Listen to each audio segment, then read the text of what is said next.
El siguiente programa es familiar. Puede contener escenas de violencia moderada. No contiene escenas de sexo. Para mayor comprensión de los menores de edad, debe ser visto en compañía de un adulto responsable.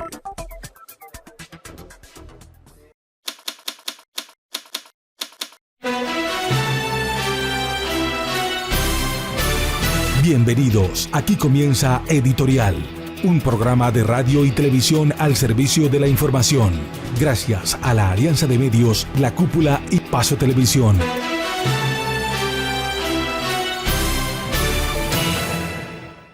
Televidentes de Paso Televisión, seguidores de nuestras redes sociales, radioescuchas de la emisora La Cúpula, bienvenidos una vez más a Editorial. Hoy con un tema muy importante, trascendental para la ciudad del Socorro y que ha generado polémica, algunas dudas, algunas incertidumbres y por supuesto muchos interrogantes, y precisamente para dilucidar, para despejar un poco lo que es el tema jurídico en la elección del personero municipal, pues nos acompaña a esta hora el doctor Luis José Blanco Martínez, reconocido jurista aquí en la ciudad del Socorro y por supuesto con una amplia trayectoria y conocimiento. A él lo saludamos, presidente de la Junta Directiva de Paso Televisión. Doctor, bienvenido a su casa. Muy buenas tardes, José Luis. Gracias por la invitación y sobre todo por el interés que se pone con el propósito de aclarar dudas y sobre todo a dar como unas directrices para esclarecer algunos aspectos que en nuestro diario vivir siempre nos competen y nos causan cierta zozobra y no sabemos hacia dónde nos dirigimos.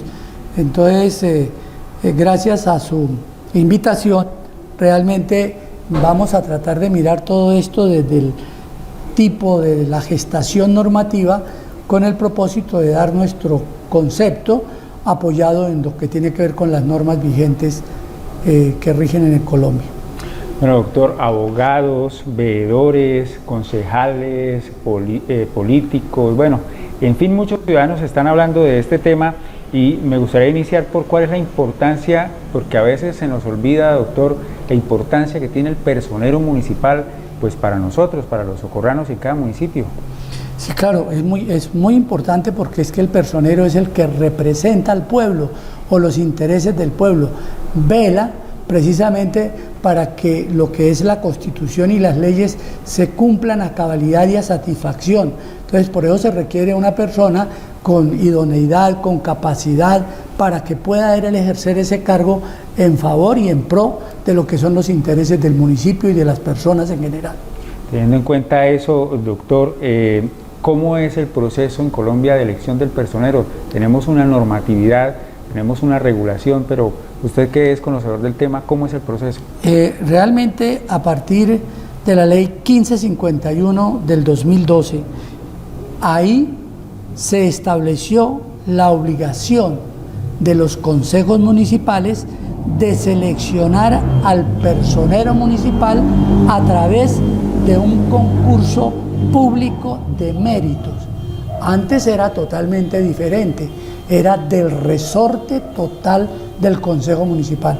Ahora fíjese que aquí, de acuerdo con esta ley 1551, hay dos actividades, una que le corresponde al Consejo saliente y otra que le corresponde al Consejo entrante.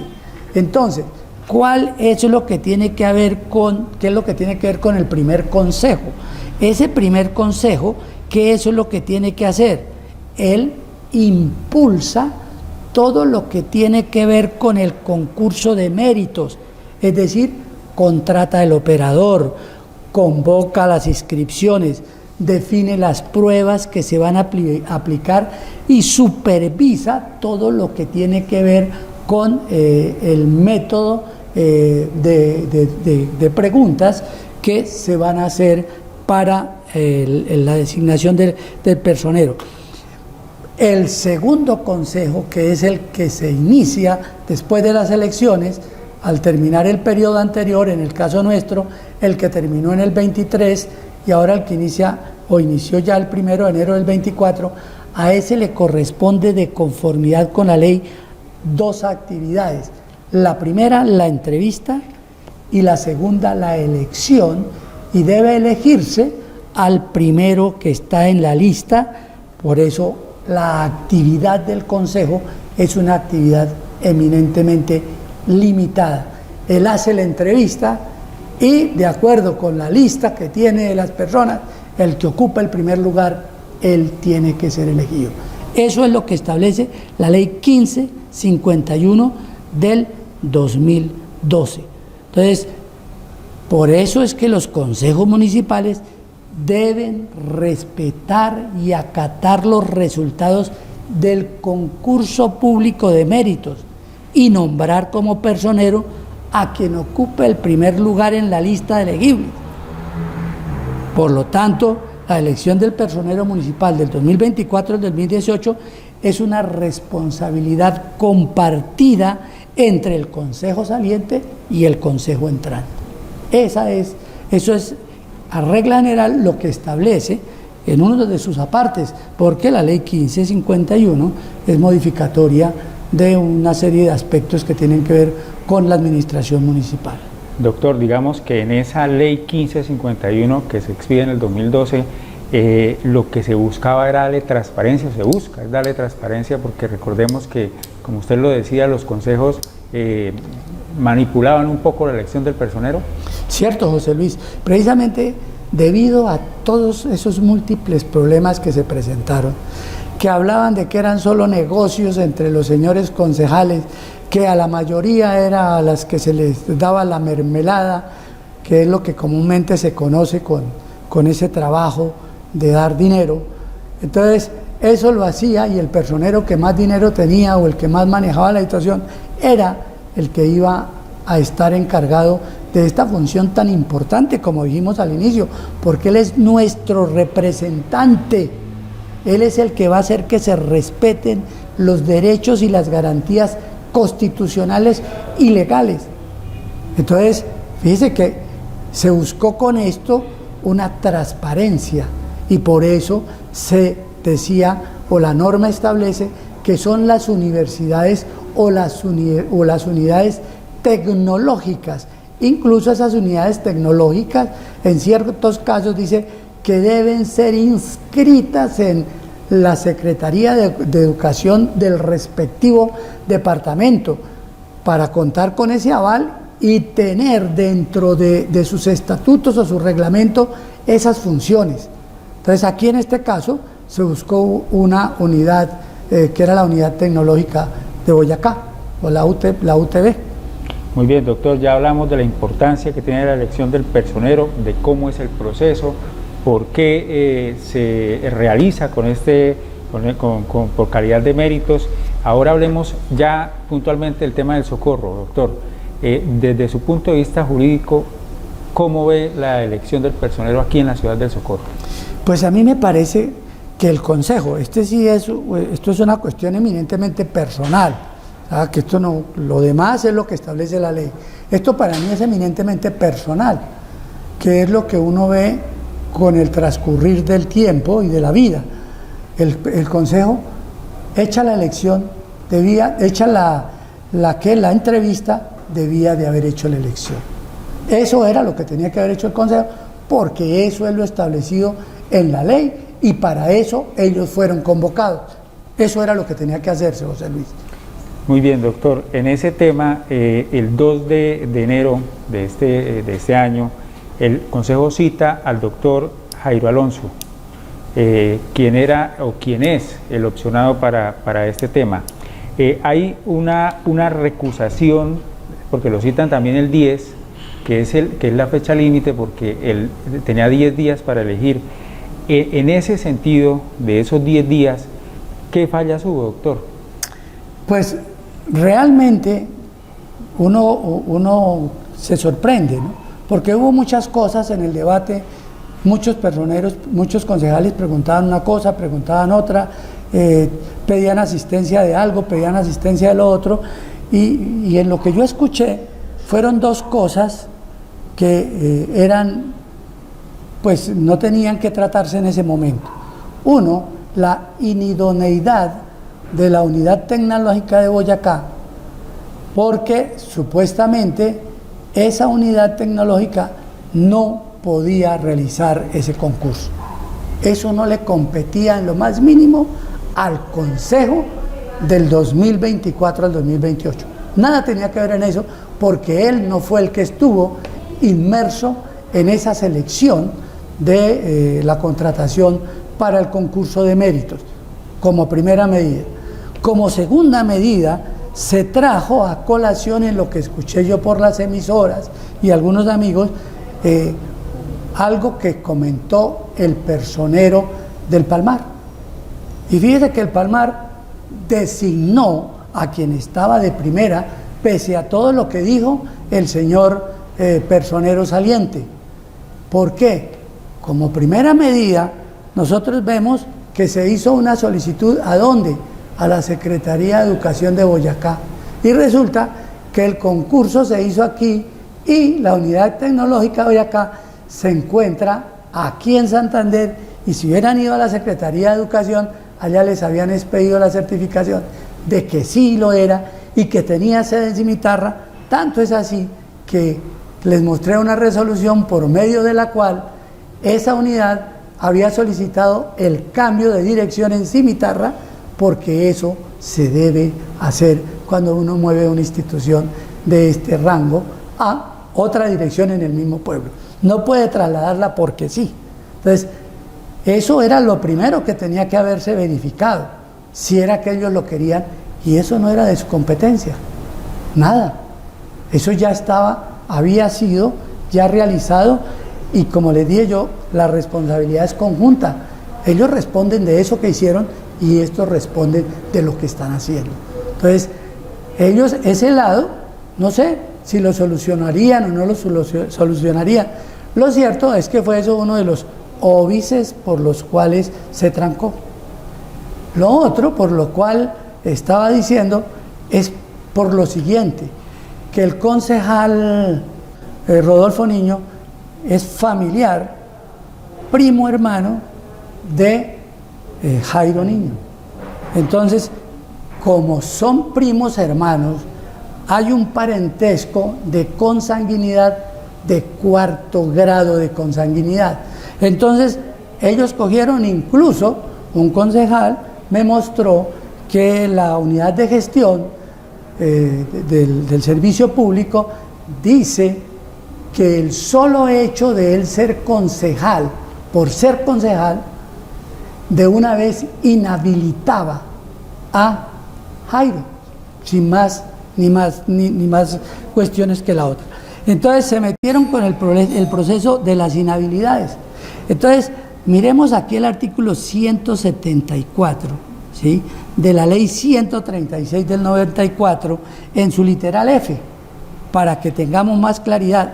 Aquí habla de las inhabilidades y dice: no podrá ser elegido personero quien sea pariente dentro del 4º grado de consanguinidad, y lo acentúo, segundo de afinidad, primero civil, o tenga vínculos por matrimonio o unión permanente con los concejales, óiganme bien, que intervienen en su elección, que intervienen. Fíjense, aquí lo dice la norma. Lo otro que me mostraron es un concepto, pero los conceptos no son ley, ni obligan. Lo que obliga es la ley. Pero aquí hablamos del 4º grado de consanguinidad. Ellos están en el 4º grado de consanguinidad, pero fíjese, interviene Rodolfo en la elección de Jairo. No, él se declaró impedido porque existía la inhabilidad. Pero vayamos un poquito más allá. Resulta que este artículo 174, en su literal F, fue demandado constitucionalmente. Y la Corte Constitucional, ¿qué nos dijo? Él entró a estudiar esta situación y dice que es constitucional. Es decir, aquí estaríamos nosotros diciendo: señor, usted no tiene nada que ver. Pero fíjese que ellos dicen que es constitucional porque es que no lo sabemos interpretar. El manejo de la hermenéutica en el campo del derecho lo olvidamos nosotros. Y aquí dice clarito, y yo por eso se lo acentúo: intervienen en su elección, intervienen. Entonces, ese es el tema por el medio del cual la Corte Constitucional no lo declaró inconstitucional y lo dijo, y ahí en esa decisión de la Corte está diciendo el problema es del manejo de la interpretación.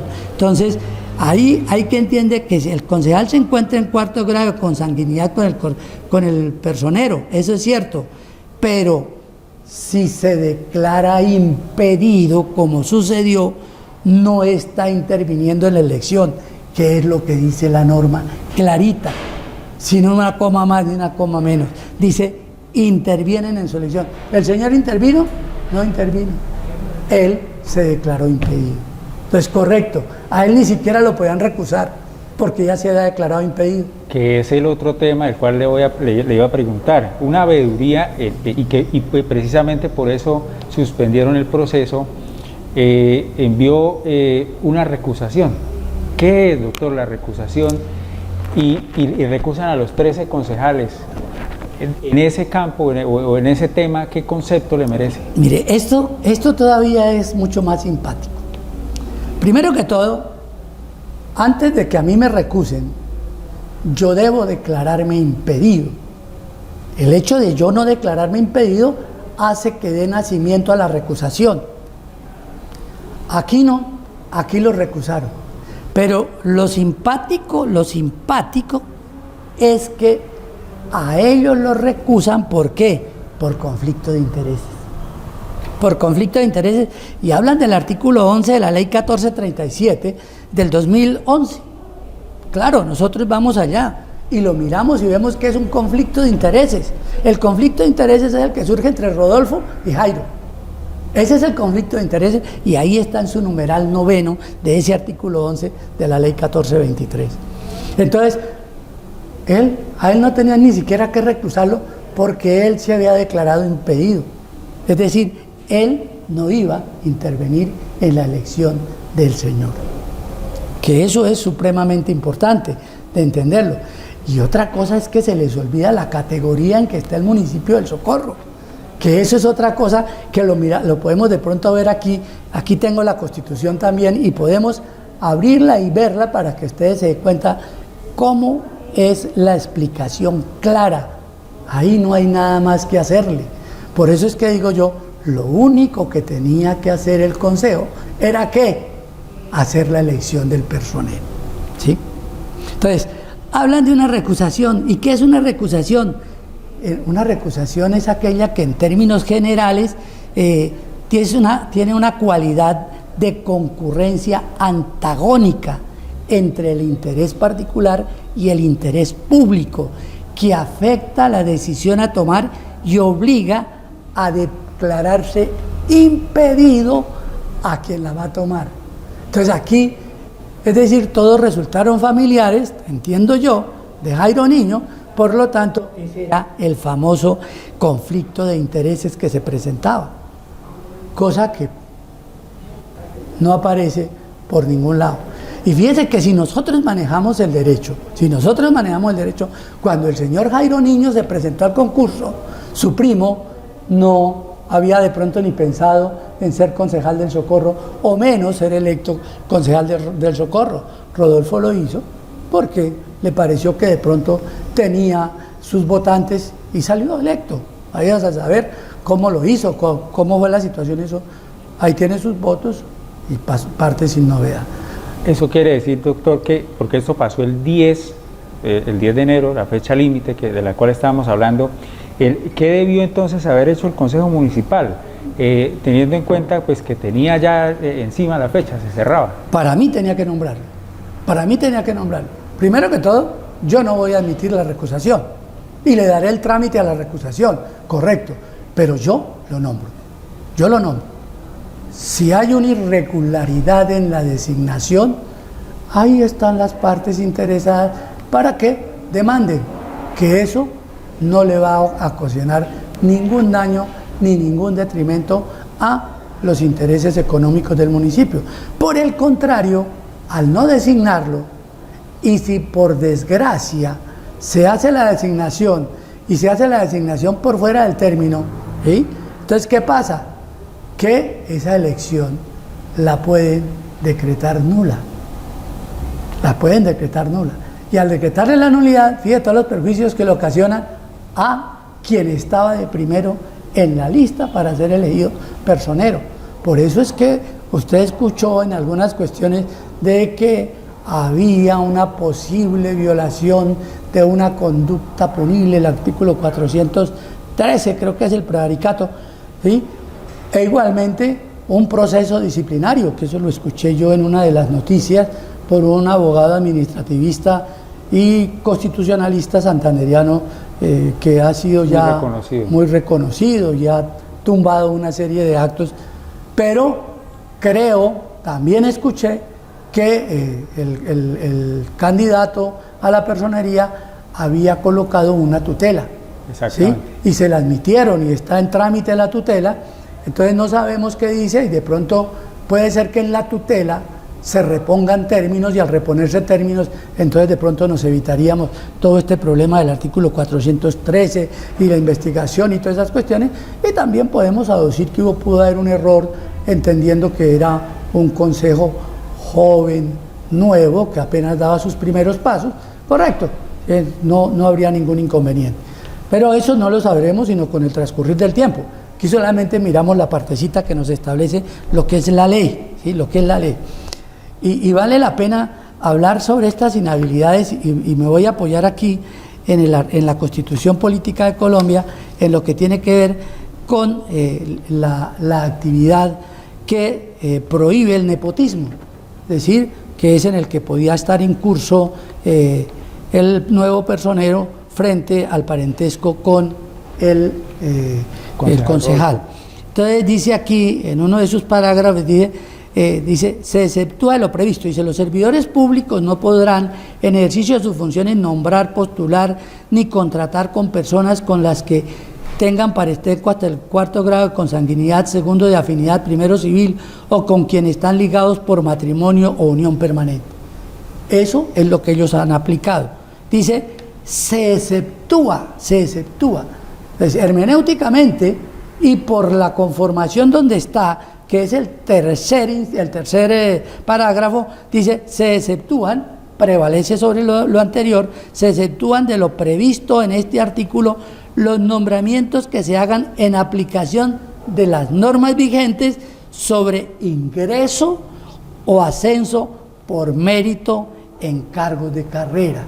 Es decir, que fíjese que ahí tenían una solución a la mano, la Constitución, ley de leyes, les está diciendo, mire señores concejales, es que ni siquiera se tendría que tener en cuenta esto. Y aquí dice, salvo los concursos regulados en el siguiente, por la ley, la elección de servidores públicos atribuida a corporaciones públicas deberá estar precedida de una convocatoria pública arreglada por la ley. ¿Se hizo la convocatoria? Sí. ¿Está arreglada por la ley? Sí. Ya lo único que les tocaba era a los señores hacer esa elección, José Luis. ¿Qué pasará, doctor, ahora, o posiblemente desde su punto de vista, como usted lo dice, muchos hablan de prevaricato, ¿qué puede pasar ahora con el Consejo? Luego que se falle la tutela, luego que la Procuraduría resuelva el tema de la recusación con los 13 concejales. Pues realmente fíjese cómo es la situación. Si hay un acto violatorio, obligatoriamente podríamos, digo yo, estar inmersos en una conducta punible que es la del artículo 413, que tiene que ver con el prevaricato. ¿Por qué? Porque es una conducta en la que incurre un servidor público cuando profiere una resolución, dictamen o concepto manifiestamente contrario a la ley. ¿Sí? Entonces, habría que hacer el estudio y analizar si los elementos integradores del tipo penal encajan en esa situación, como lo dice el abogado que maneja la parte administrativa y constitucional. Yo, pues de pronto, pues tendría que hilar muy delgadito, pero uno cuando ha sido toda una vida juez de la República sabe que hasta que no tenga evidencias y elementos de prueba no puede dar un concepto ni una opinión. Puede, y eso pues, el supuesto se da en cualquier cosa. Eso es como en la lógica, posible es todo lo que se pueda escribir en un papel. Entonces, por ese lado, no habría ningún problema. Yo creo que no vaya a haber una cuestión de una investigación disciplinaria, porque como me decía también otro honorable concejal, eso no hay problema. Lo sancionan a uno aquí en primera por el Consejo de Estado, después echa para atrás todo eso. No, uno cuando trabaja con rectitud y por los intereses de un pueblo, y más en esta nueva administración que vemos todos, que vamos todos es a luchar por los intereses del pueblo, debemos seguir la misma línea. Consejo, alcalde, todo debe ser seguir esos parámetros, porque para eso se eligió a una persona para que rija los designios del Socorro. Bueno, doctor, estamos ya llegando a la parte final y esperamos pues que se haya dilucidado un poco de lo que es este tema. El doctor nos ha explicado muy bien de qué se trata la elección del consejo, el procedimiento, cuáles fueron los posibles errores que cometió este consejo y pues las consecuencias que posiblemente podamos tener. Eso solo lo sabremos con el tiempo, doctor. Su conclusión final, entonces, ¿cuál es? Pues mi conclusión final es que hay que designarse a quien en lista quedó en el primer lugar. No hay más alternativa. Eso de ponernos a decir que aquí hay una inhabilidad, pues aquí está demostrado. Fuera de eso, hay otro ítem, que es que cuando se trata de municipios como el del Socorro, en la categoría que está en el Socorro, que es más abajo de la tercera, que lo sabemos, da hasta vergüenza decirlo, porque un municipio como el Socorro no debe estar en esa categoría, resulta que la inhabilidad va hasta el segundo grado de consanguinidad, no iría hasta el cuarto. También lo establece la ley, está la norma que lo dice. Entonces, el problema es ese, por eso le digo yo, es un consejo que apenas, como todo, está en su movimiento, en su evolución, y está bien, a mí me parece a la hora de la verdad que está bien, pero tampoco debe uno irse a los extremos. Perfectamente hay que asesorarse, hay que analizar. Precisamente aquí, en uno de mis libritos que tengo, que es el manual del concejal, hay unas cosas muy interesantes que le sirven a los señores concejales. A mí me gusta leer todas estas cositas porque pues a mí me preguntan en el Socorro, entonces yo debo estar medianamente enterado, pero eso no quiere decir que esto sea jurisprudencia ni doctrina. Este es un concepto, pero es un concepto apoyado en las normas constitucionales y legales.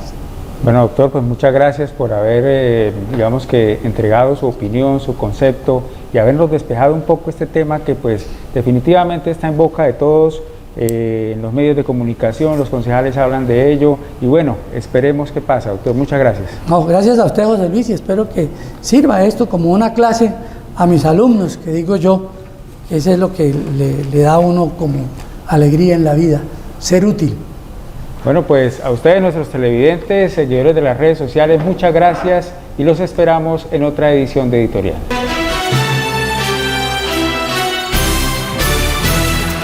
Aquí termina Editorial, un programa de radio y televisión al servicio de la información. Gracias a la Alianza de Medios, La Cúpula y Paso Televisión.